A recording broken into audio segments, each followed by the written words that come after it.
Good morning. My name's Jimmy Dean. I'm alcoholic. I'm glad to be here.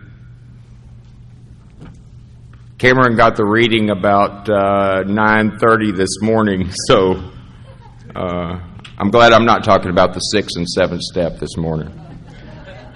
Oh my gosh, I've had a wonderful time. Last year was my first year here. I'd heard about it since it started.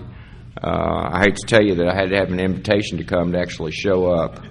But I registered as soon as we wrapped this deal last year. And I know that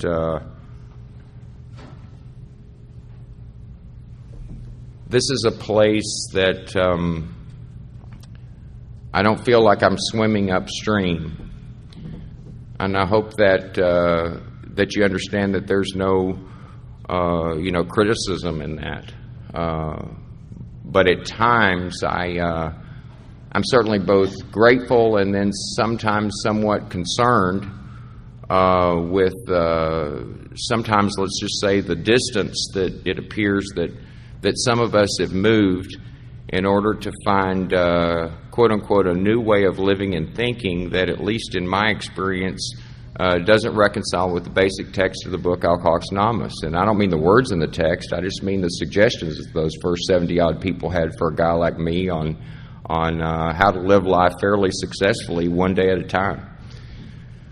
All of these people that have made these pitches this weekend, I know, I believe I could call them good friends of mine, and so I really kind of had expectations, and of course they've been exceeded. Very effective communicators. I got a friend out in North Carolina, and he says, we don't have speakers in AA. There are no such thing as speakers in Alcoholics Anonymous. We just have people that sometimes perhaps they've just got a little bit, they make an adequate presentation, right? And so I want to thank the committee, Bob and the committee. I had an old friend named Dave Cook. Dave was one of my heroes in Alcoholics Anonymous. I'll use his first and last name. He was in the big meeting. Passed away with 65 years of continuous sobriety. And Dave was really one of the reasons that I fell into that third legacy of service. And I realized we already ran that dog through the room last night, but Dave was a Panel 17 delegate. And if you want to count those, that's 1967, 1968. So he was in the conference with Bill. And his sponsor was one of the first 100 members of Alcoholics Anonymous. And he reached way, way back, sober in 58, right? And in 2 years that I was delegate, not one single time did he really respond to any of the questions that I posed to him about what in the world is going on. And on January the 1st of 2011, when I rotated out of that position as delegate, he gave me a call and he said, congratulations on your rotation. And he said, unless you need to clarify or mediate, keep your seat. And so I've tried to the best of my ability to emulate what I believe are spiritual examples that I found here in Alcoholics Anonymous. And I reconciled with my Creator early this morning. I thought, my gosh, you're going to talk about the 11th step. You ought to at least try to practice a little bit of that. And I was right. I think I was right sized and ready. And as per usual, I had a diversion. I allowed myself to divert course.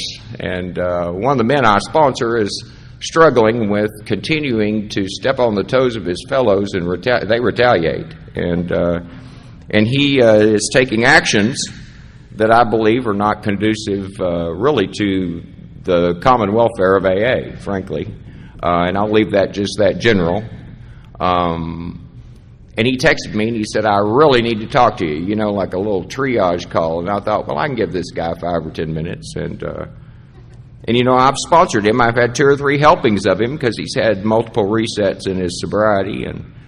And I get on the phone with him, and it starts gently enough. And I'm not. My sponsor would tell you that I'm the sensitive one, right? I'm the easygoing guy. It starts easy enough, and he's asking me, let's just say, fairly germane questions, and I'm giving fairly germane suggestions, some strong suggestions, and Then he lets his cat out of the bag, and the same old cat. That cat had just been beaten up. You know what I mean? It is the same old cat out of the same old bag.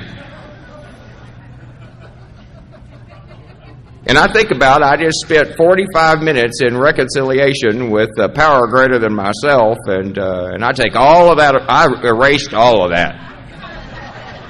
And I'll let him have it. And he paused for a second, and I thought, wonder if he fainted, you know? And you got to know this guy, right? Tough guy, right? Tough guy. He comes back on and he says, you know what? You keep talking like that to me, I'm going to commit suicide. And I said, I don't even think that's even remotely possible. I said, anybody that's as narcissistic as you, there's no way in the world that you'd ever commit suicide. But I said, let me let you know, the newspapers across the United States of America they're full of articles every day. People like you get killed. They don't commit suicide, they get killed.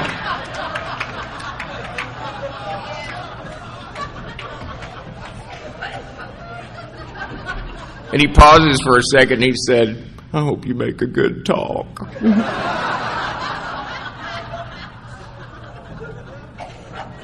So I'm cleverly disguised as a function member of society because of the 12 steps of Alcoholics Anonymous. And I appreciate the honesty that I think has been shared from behind the lectern.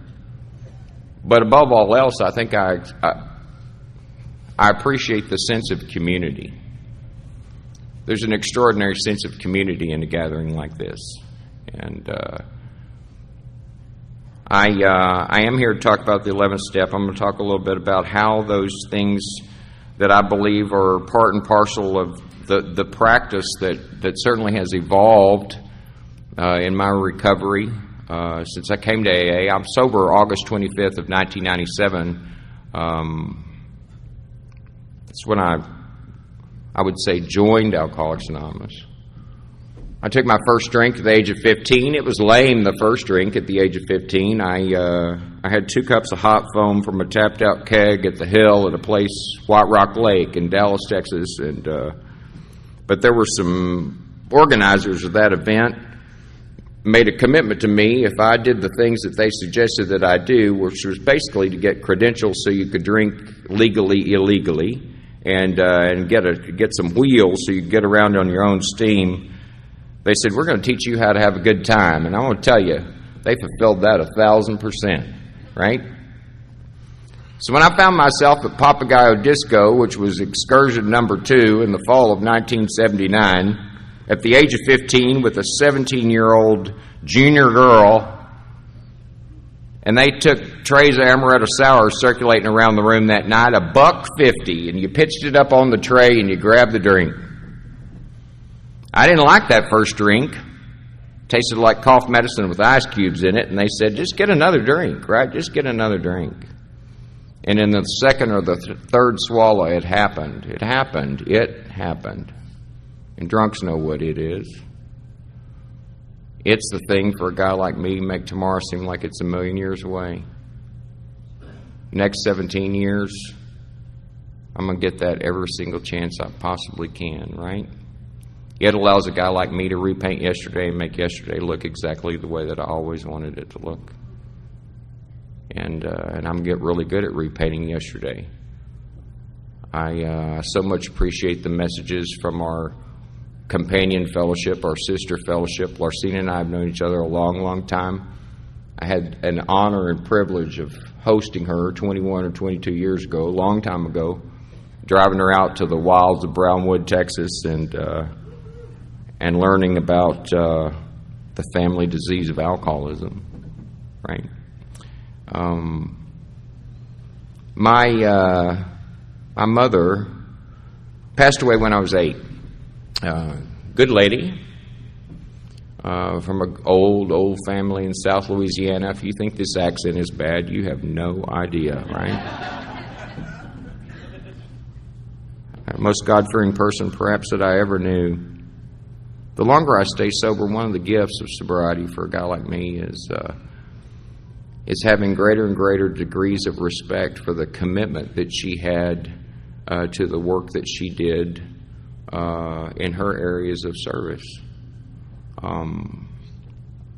We had flown to Dallas so I could spend the summer with my grandmother, my stepdad's mom, and 50 years ago there weren't laws about anything. She got on the plane with us that morning and sat there and told me about the places they were going to go and the things they were going to see. And I think in retrospect, as an adult, she was worried about her little boy. I was 8 years old. I'd been away overnight, maybe for scouts or something like that, but I'd never really been away from home.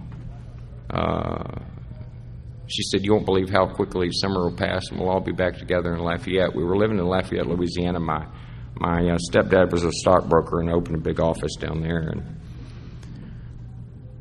we flew to Dallas. Next morning, as can happen, everything had changed, right? Everything had changed. My grandmother's house was full of people that morning. I heard phone was ringing and people were talking, and I smelled breakfast, and 40 or 50 people in that living room that morning. I thought, what in the world is going on, right? My grandmother said, "Your mother's had an accident. We've got to go back to Lafayette." Well, I know what 8-year-olds know about what that means. I mean, I'd fallen off a bike and ripped my kneecap off once, and that's what accidents are. And anyway, we gathered people in clothes, and we got on the next plane to Lafayette, and we go to the Our Lady of Lourdes Hospital in Lafayette, Louisiana, and they put me in a waiting room, go down the hallway and around a corner in that little building and do whatever they were doing back there with her. And it seemed like I was almost always by myself. That was just my perception, I'm sure. But if you've ever been in an old government building, they had those old square ceiling tiles, those acoustic tiles. They had dots in those tiles, and I'd count those dots just to pass the time. Just to pass the time. And maybe not once or twice a day. Certainly not any more frequently than that. Somebody come out of that hospital room, and I think they're coming to get me because if I hold her hand or whisper in her ear, I'll fix it. I'll make it right. I know I can. Right? I know I can. And we were absent dialogue, right? Again, in retrospect, through certainly process of inventory, I don't know necessarily that people, quote unquote, were doing the best that they possibly could, but who knows how to deal with any of that, right? So they sent a priest up the hall. This was about day 8. And he sat down next to me and gave me a little prayer card and said, "Think good thoughts about your mother." And that's the way they let me know that she had passed away. And so right after we had left Lafayette, on her way home, something or somebody ran her off the road, and nobody ever knew what happened. But again, most God-fearing person I'd ever known. I was her only child, and her cup was filled in her building, and she felt like it was vitally important for her to show her little boy what it meant, the way she surrendered to a power greater than herself. And so what I learned as a little boy right then was, oh my gosh, don't get too close to that power. It's not that I denied its existence. Don't get too close to that power. That power can destroy you. Destroy the lives of people around you that love you unconditionally. I felt like I saw it happen in real time, right? We did what we could, right? We triaged the situation. We closed that house up in Lafayette. We came back to Dallas. My stepdad, we had a big ranch at Glen Rose, South Fort Worth. My stepdad went down to the ranch. I moved in with his mother, my grandmother, and he'd call on the weekends over the next few months, ask me how school was going, if I'd hooked up with my old friends. And I talked to him for a few minutes, and I think he should be here with us. He should be here with us. He's my dad, right? He's my dad, and I'm living with his mother. My grandmother was the youngest of 9 children. They had these genetics. Obviously, I'm not blood related to her, but these extraordinary genetics. I mean, they didn't even think about getting old till they turned 90. And no heart pill, no false tooth. I mean, it was just, and they ate crap, just horrible stuff. Everything fried, wilted lettuce salad. If you don't know what that is, I'll tell you about it. It's just hot grease poured on lettuce. I mean, it was horrible. You probably get thrown in jail now for serving something like that. But I'd eavesdrop on her conversations, and my grandmother would say to her sisters, "My boy needs time. He just needs time. His heart's broken because she died so tragically. But that land will give him strength. From the time he was a little boy, that land has always given him strength. And we're going to leave him on that land, and he's going to be okay." And that's what we did. And again, things happen, right? And 11 months after my mother died, that house was full of people, and the only thing different is my grandmother's crying so hard she can't talk. My stepfather committed suicide in the living room of that ranch house, and her only child. And so the impasse becomes greater, the distance becomes further over the course of the next, 2 or 3 weeks. I stick to her like glue. My real father's living, but he's not involved in any of that, right? And I try my best. Something tells me that I need to support her any way that I can, even though, I'm a little now 9-year-old boy. And these are, really good people, well-meaning people, and we've had some kind of discussions around that. I've had some discussions, certainly over the years in Alcoholics Anonymous, with people, again, well-meaning, and they would part company with my grandmother, and they would say something when they exited along the lines of, God doesn't give you more than what you could handle. And they weren't going home with her at night. That big, huge house, you could never turn a light off. Don't ever turn a light off. I mean, it was a big deal. And she'd lay there night after night and cry herself to sleep in the middle of the living room floor. And I'm thinking, how is this grace? How is this grace? What is this? There's no benevolence in this. It's cruel. So, not the beginnings of atheism or agnosticism, but distance.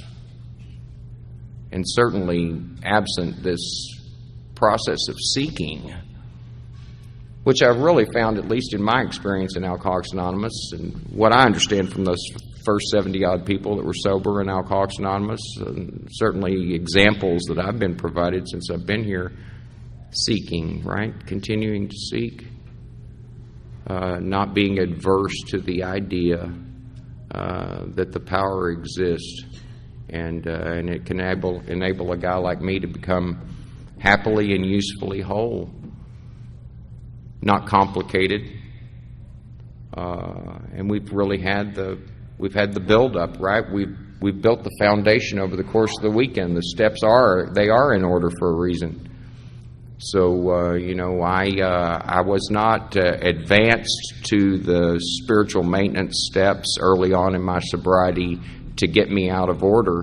But my sponsor, my first sponsor, a big tall guy that looks like Larry Bird, he believed it was imperative that a guy like me at least begin to attempt to find these windows of time where I could pause. I was constantly agitated, so it wasn't like it was a response to a window of agitation. That drinking, it got ugly. It wasn't ugly for a long, long time. I like it that we can laugh about stuff that, at the time was horribly tragic. I didn't like going to jail, but I got used to it. I didn't, plan to be an exhibitionist or involve myself in public exposure, but I was in a ballroom of a hotel in Dallas, Texas, and I just had blips. Did you have blips? I'd gone to a big luncheon, huge luncheon. Mayor and the city council in my town were up at the dais. I was trying to move and shake and be somebody. Probably about 25, 26 years old. So I think that luncheon probably started at 11 o'clock, so I started drinking vodka about 9. Because I communicate better when I have a little vodka. And my grandmother raised me to be a gentleman. By the way, she did. I mean, when my stepfather passed away, she came in and said, I love this boy and I loved his mother, and obviously my son loved them both. And she'd given me tools for living, told me right from wrong. She taught me about being of service to my community. She was an oddball person, lived at the age of 95, and most days, might have taken her a cup and a half of coffee, but she reconciled with her Creator, not in a demonstrative way, just in a pattern, repetitive pattern.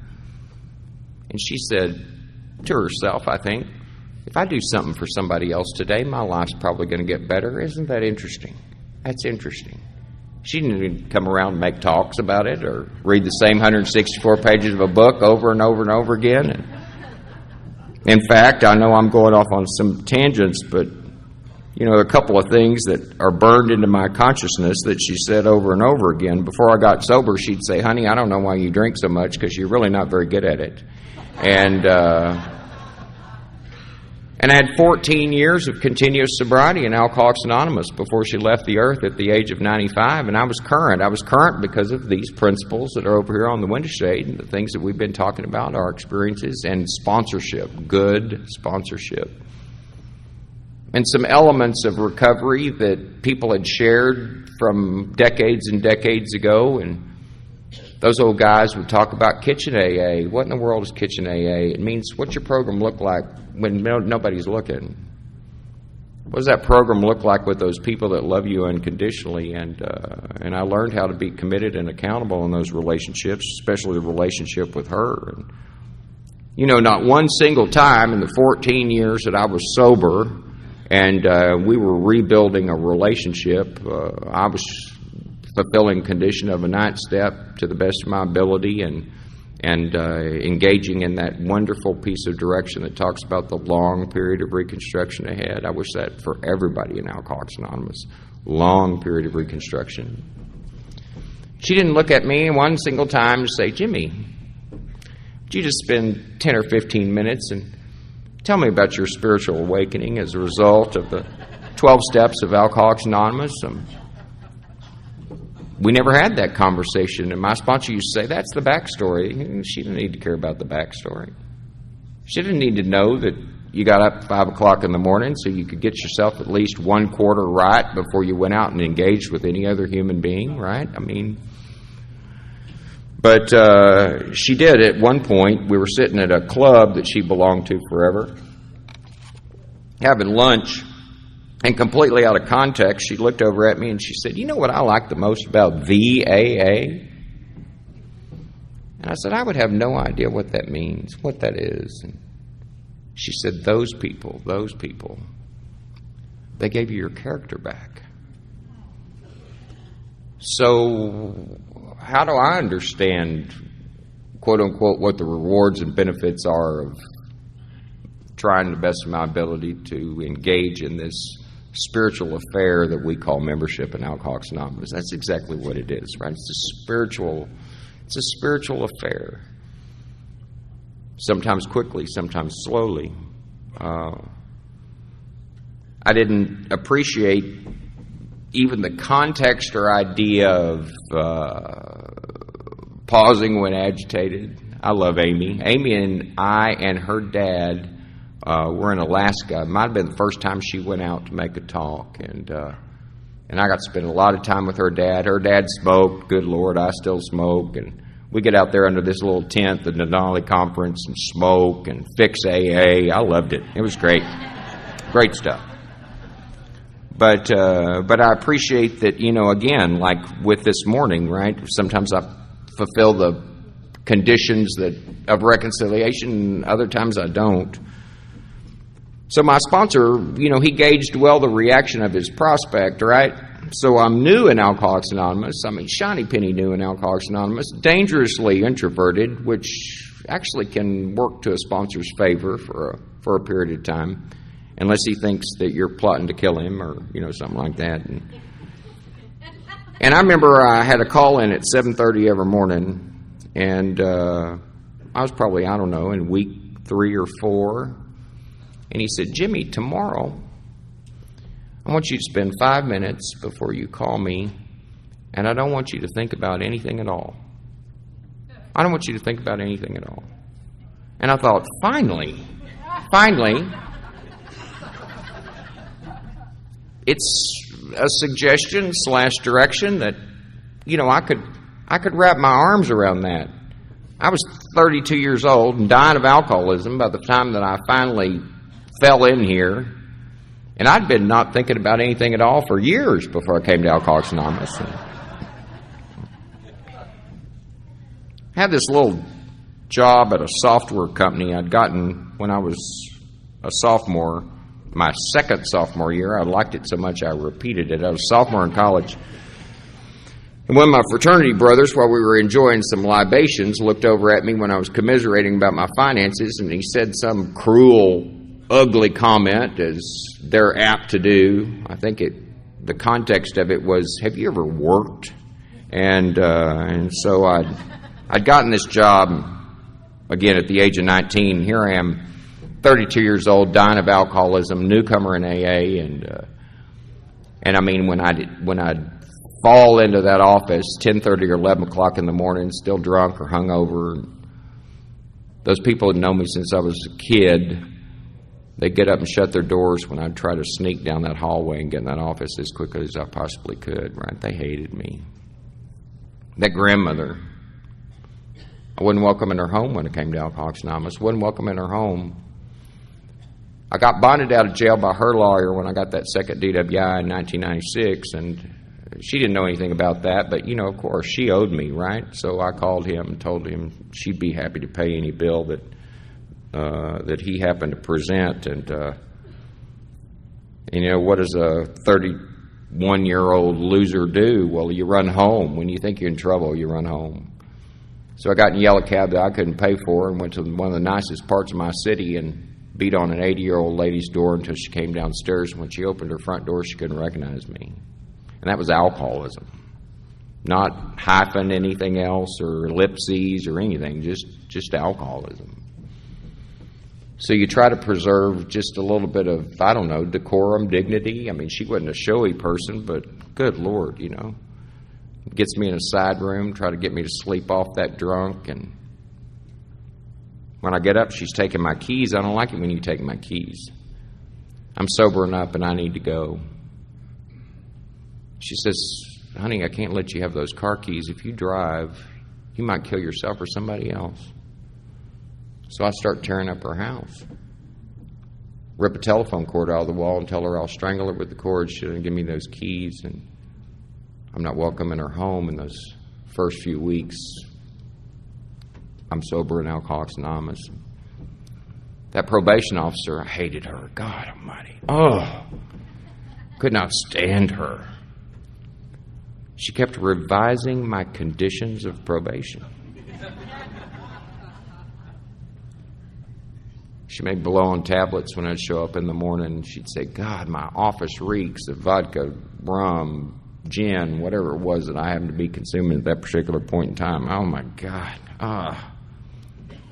She'd say stuff to me like, "Mr. Dean, I'm going to have you arrested in the office, right? I'm so glad to see you this morning. We're going to put you in jail." So I got that direction, 5 minutes, don't think about anything at all. I get out there and prepare myself, right? Prepare myself to not think. Fresh hot cup of coffee and some cigarettes and beautiful morning, right? It's all lined out. Close my eyes, not close my eyes. Had a little debate about that, and I thought, well, that can't be part of the 5 minutes because I was thinking about the eyes, right? Finally decide I'll get started. No timer. I'm thinking I can get this done. No chanting, no tunes, no whatever. Didn't have a cell phone then. Nothing playing. And I close my eyes and I'm ready to not think. Maybe I get 7 seconds. Those people at that office hate me. Those people at that office, they hate me. They hate me. They hate me. That grandmother, oh my God. How in the world do you make that right? How do you make all that stuff right? Stealing people's peace of mind over and over and over again. How do you make that right? Oh my gosh, that probation officer, I'm going to, on. So it's an abject failure, right? It's an abject failure. No 5 minutes. Not even 30 seconds. 7:30 comes around. That's the call-in time. I'm thinking, we do this every day. It'll just be pleasantries. He'll ask me about my day, what it looks like, and maybe give me a couple of things that he thinks I ought to do. Call a couple of guys that I don't know on that phone list. Some more direction, that's just intolerable direction when you're new in Alcoholics Anonymous. I began the course of the conversation. We talked for, 3 or 4 minutes, not long. We're ready to close up the call, right? And right before I'm ready to hang up, he said, "Hey, you had to know this guy." I mean, I've had 2 sponsors since I've been sober at Alcoholics Anonymous. Both of them have been what I consider to be formidable examples in Alcoholics Anonymous, but I've never once had a finger in my chest. I've had so many arms around my shoulder. Oh my gosh, right? He said, "Hey, I asked you to do something for me. 5 minutes. Now I'm sober just a run of days, a short run of days. And I'm at maybe one of the most important crossroads of my recovery up and through this morning. Because what do I need to tell? Nobody knows but me. And I'll do better tomorrow. On my own, I'll do better tomorrow. I know what I'm supposed to be doing, right? And so there's just a window, like a 2 or 3 second window. And something jumps through the window that had never been allowed to jump through before. And I said, "Oh, I got about 10 seconds. And I wait, right? I really do. I wait for reprisal. I wait for at least a sigh. I wait for something that I know is some element of disappointment. I mean, this guy has invested lots of pavement time on my behalf up to this point. And in the back of my mind, I'm thinking, my God, Jimmy, 2 minutes, right? And you know what he does? In a heartbeat, he says, try again tomorrow. And I've been trying again tomorrow 28 years, right? 28 years. We have ample opportunities to develop, hone, institute all sorts of processes around what that seeking looks like. Various forms of prayer, if prayer seems to be something that reconciles with our identification or what a higher power looks like, feels like. Retiring at night when the step begins, looking for resentment, selfishness, dishonesty, and fear. By the time we're in the 80s in the pages in the book, a guy like me, I'm well acquainted with looking for those things, really knowing what they are, knowing how they creep up, and trusting and relying, sometimes much more powerfully than other times, in a power that really the book says I'm just beginning to reconcile or acquaint myself with. Marilyn talks often about science and knowledge, and I really appreciate that. In this particular section of the directions of our book, it says, I've got a brain. God certainly wants me to use that brain. But in other writings of Bill, that Language of the Heart article was written in 1958, so Bill had a significant period of sobriety, still a seeker. And Bill sought avenues of spiritual reconciliation, I believe, certainly all through his sobriety. Fought horrible fits of depression. When Marie's in here, Marie and I shared some time on General Service Board together, and when I was on the General Service Board first year, I was on the Archives Committee. And I love the Trustees Archives Committee because our archivist, who is not alcoholic, would bring us these snippets, Bill snippets. We were imaging all of Bill's personal correspondence, and so we get little bits and pieces of this. It doesn't in any way disturb me, and I don't say this except with a tone of appreciation. Bill sought many different things and was intrigued by many almost really otherworldly things. The co-founder was amazed by aliens. I mean, just absolutely over the moon about Area 51 type stuff. So when I think, am I approaching the 11th step too much in the abstract, right? Am I listening to, quote unquote, my peers in Alcoholics Anonymous and thinking that perhaps I'm seeking, quote unquote, that's one of the most unnerving things perhaps in AA is sometimes people say, well, I finally got back to Alcoholics Anonymous and now I'm going to work the steps the right way. right? The right way. I know that we have the suggestions / directions, experience in the book. We certainly avail ourselves, hopefully, of what sponsors bring to us. But I remember we had a Class A trustee that chaired that committee, and she was like, "Oh my God, aliens!" And I said, "My gosh, the aliens weren't nearly as bad as the niacin." You know what I mean? Like, come on. Not just that Bill was human, but Bill was looking for ways to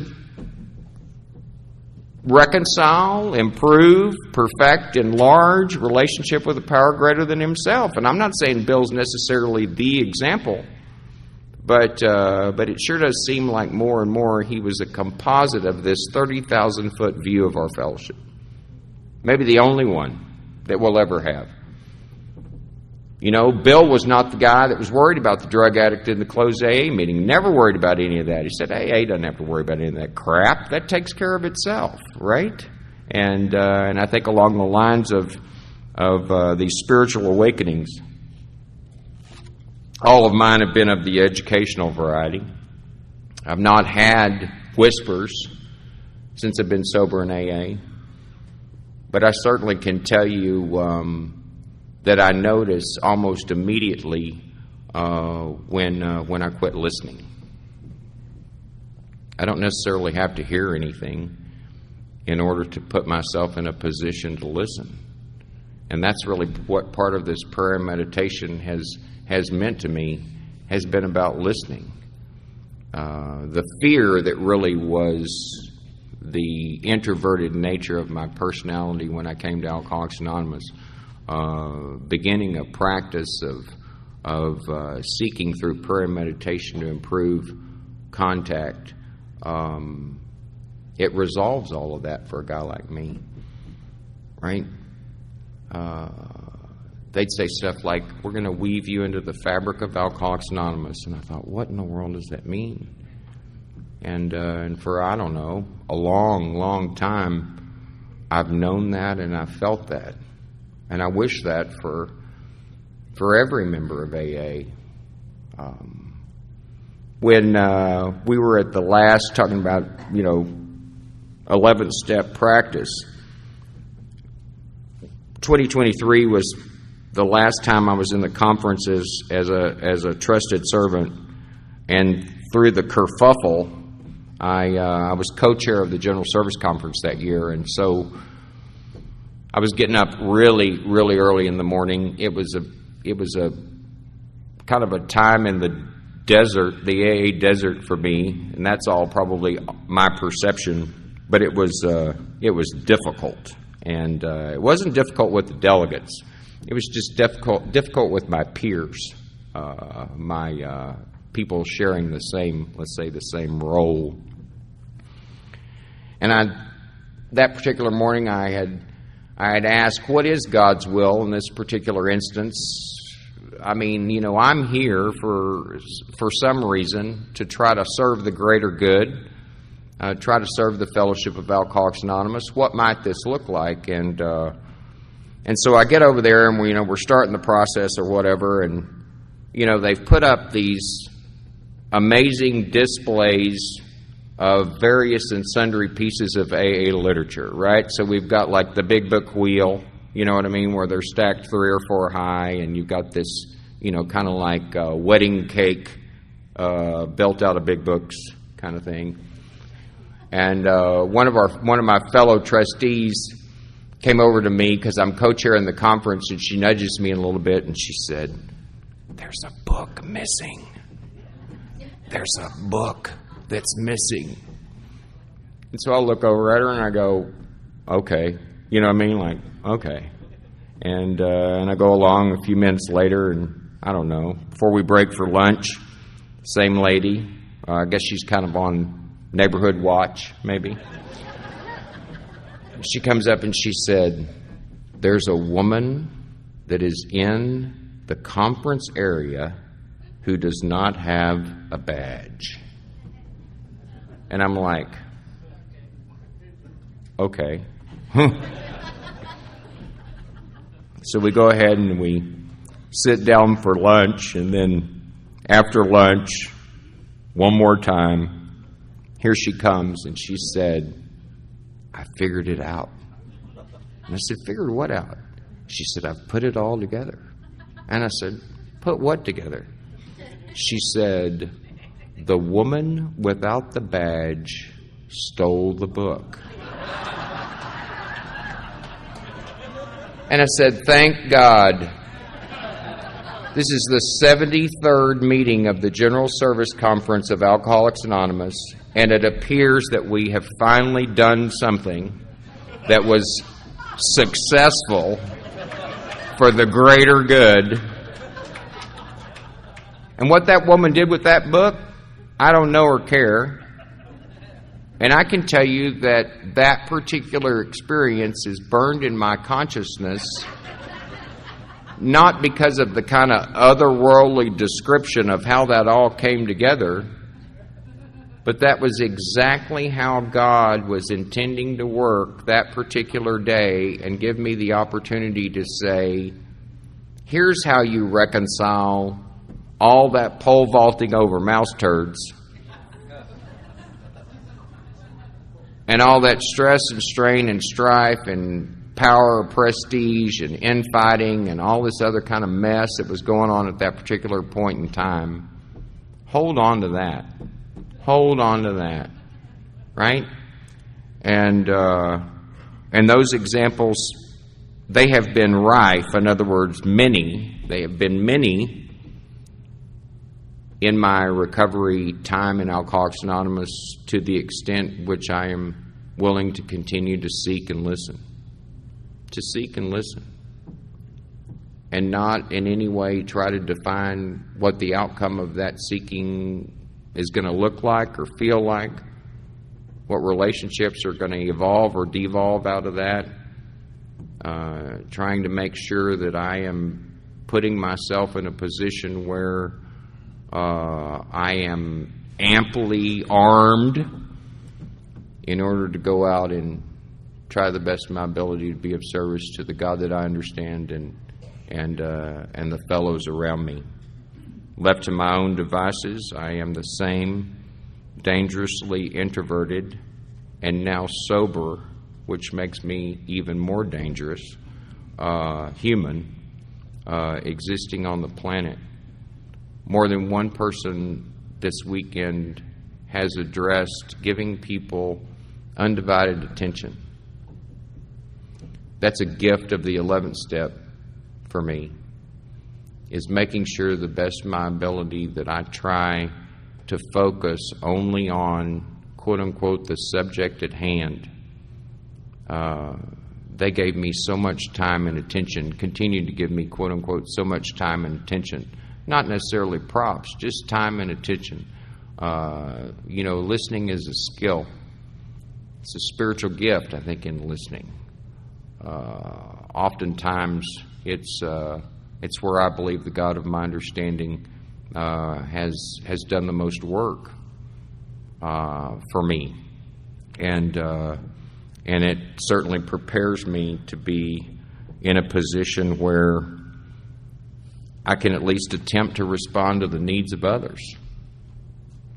I don't know so much that I feel the nearness of my Creator sometimes in the inconsistency of day-to-day living, when I realize that really any plan that I make, more often than not, is going to be seriously diverted, and that's okay.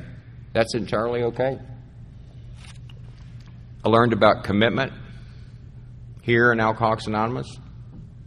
I think that's a spiritual principle for a guy like me.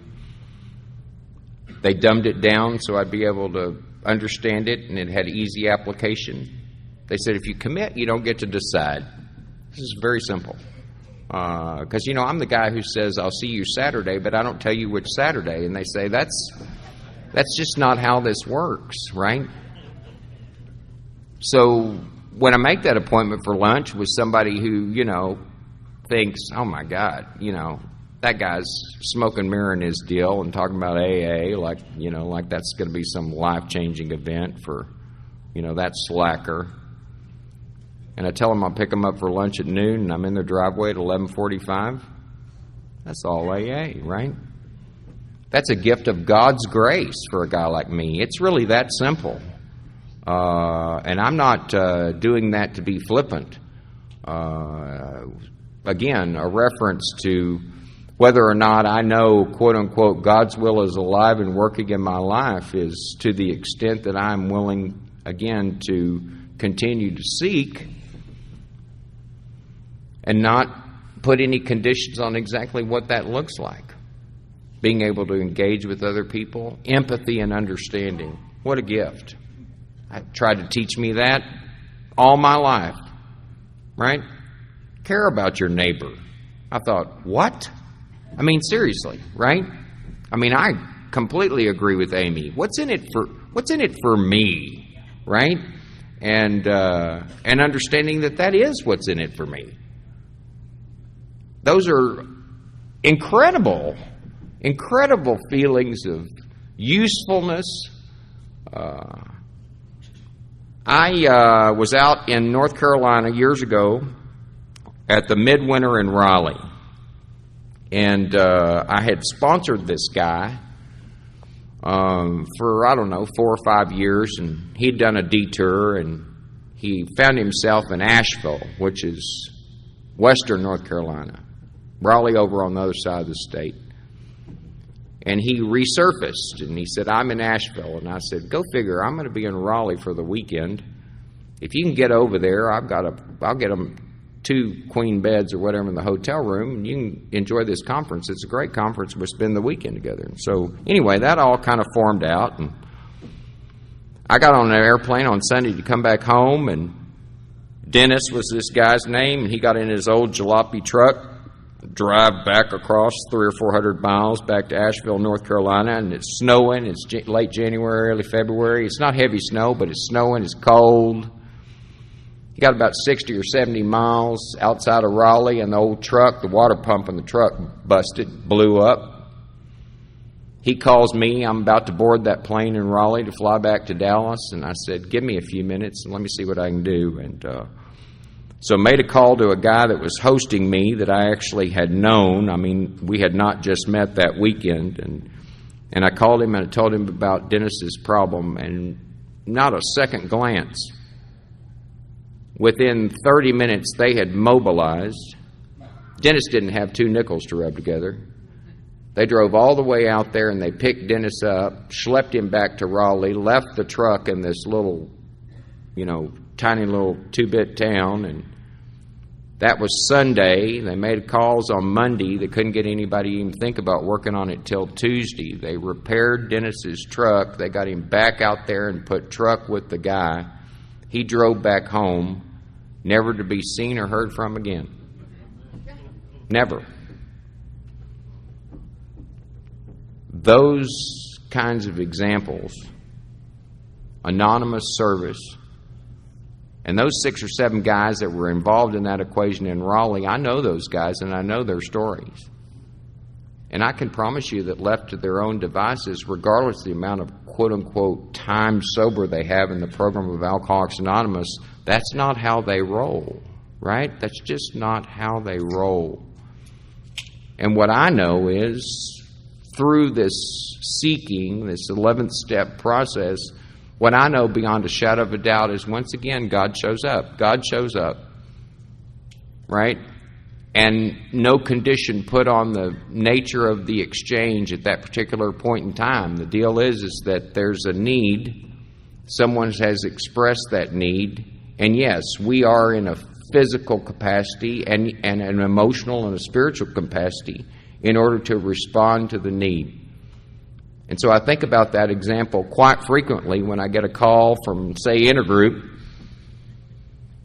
and they say the guy's in Seagoville, or not necessarily a 12-step call per se, but somebody who's newly sober. The guy's in Seagoville, or he's up in, Gainesville, which y'all don't need to know points of reference, but they're not 40 or 50 miles away, right, from me physically where I am. And I think, oh my gosh, where's the Lakewood guy? Where's the guy that's in my neighborhood, right? Why isn't he calling? And I think about the let's just say the level of inconvenience that was involved in all of that. And I can tell you that's an 11th step exercise. It's a result of, I believe, these collective 11th steps that sometimes quickly, sometimes slowly, as the program of Alcoholics Anonymous, members of Alcoholics Anonymous continue to try to perfect and enlarge their relationships with powers that are greater than themselves and take these actions that are not based on self, which is really the key. To say, not so much about being materially inconvenienced or physically inconvenienced, but really to say,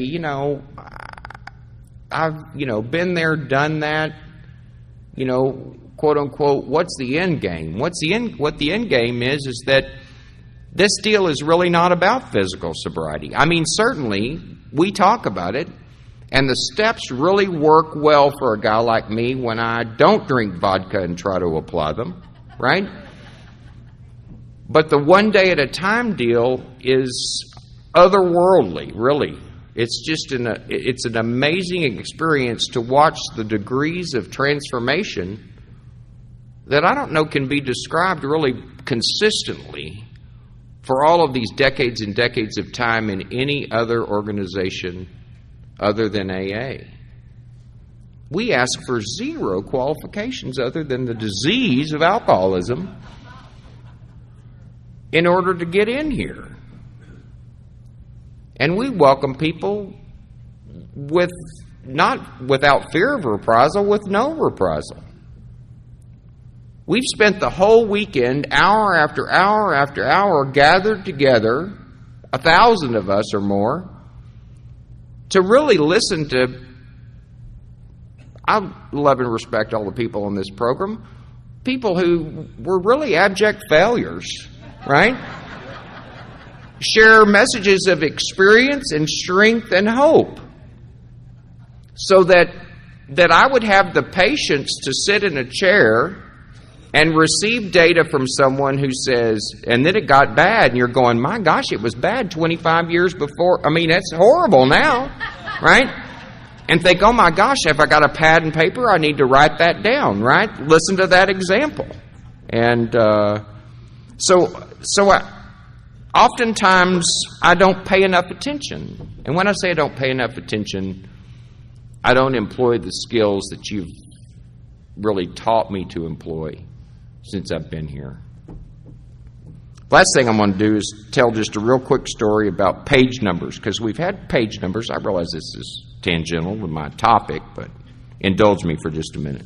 I don't know anything about any page number on any page of the book, or I just don't. I don't commit that to memory. Now, I remember my sponsors' telephone numbers, every single one of them. I memorized them when I came into AA, and I trained the men that I sponsor.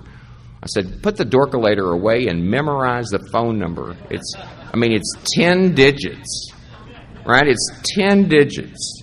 I said, do you remember the phone number of a girl that you dated 15 years ago? You memorize your sponsor's telephone number,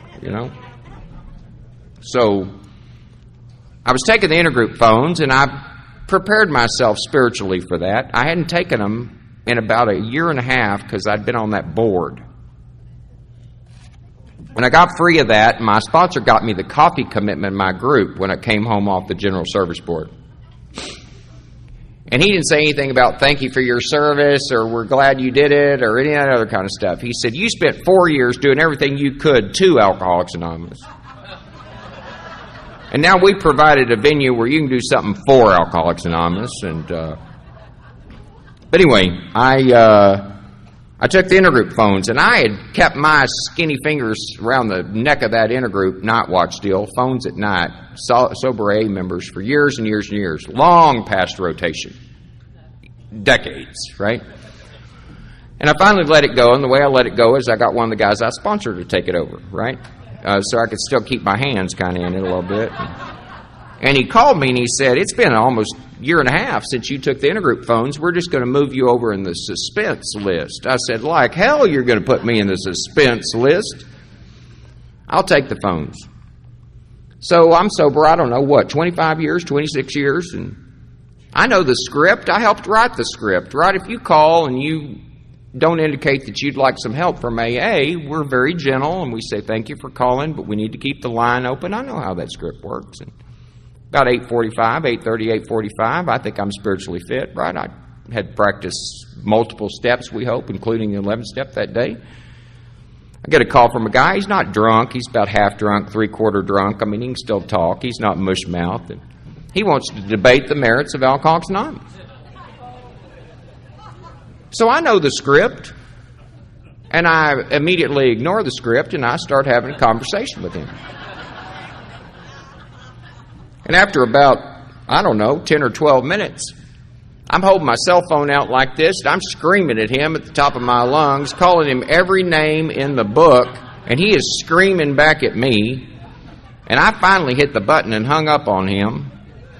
And every 30 minutes all night long, he called me back. So the next morning, at 25 years of sobriety, I called Baxter, my sponsor of the last 25 years, and I said, you won't believe what happened last night. This fool called me drunk. He didn't want AA. He wanted to tell me how AA didn't work and all this other kind of stuff. And he said, oh, well, I said, and I jumped right in the middle of that. And he said, you're an idiot, right? You're an idiot. Why would you debate the merits of Alcoholics Anonymous if somebody didn't care or want anything to do with Alcoholics Anonymous? And he gave me direction. He said, don't ever do that again. Do not ever do that again. So I hung up the phone. I filed the direction away for reference. I called my guy and I said, I want every shift. I want every intergroup shift I can possibly get. And wait and see that guy to call back. And I didn't take them every night, but it took a couple of months. And this is a gift of God's grace working in and through the program of Alcoholics Anonymous. About 9:30 on a Tuesday night, here he is. Same old song and dance. He hadn't even changed his script. Blah, blah, blah, A doesn't work. Y'all are a bunch of churchy, blah, blah, blah, blah. So I said, have you got a book? He goes, I got all kinds of books. I said, do you have the book Alcoholics Anonymous? He goes, I got lots of books, Alcoholics Anonymous. I said, I want you to read what's on page 102 and call me back in an hour. Click. And I thought, done. At precisely 10:46, here he rings back. An hour. I answered the telephone and I said, hello? He said, hey man, I want to talk to you about what's on page 102. I said, I wish you would, because I have no idea what's on page 102.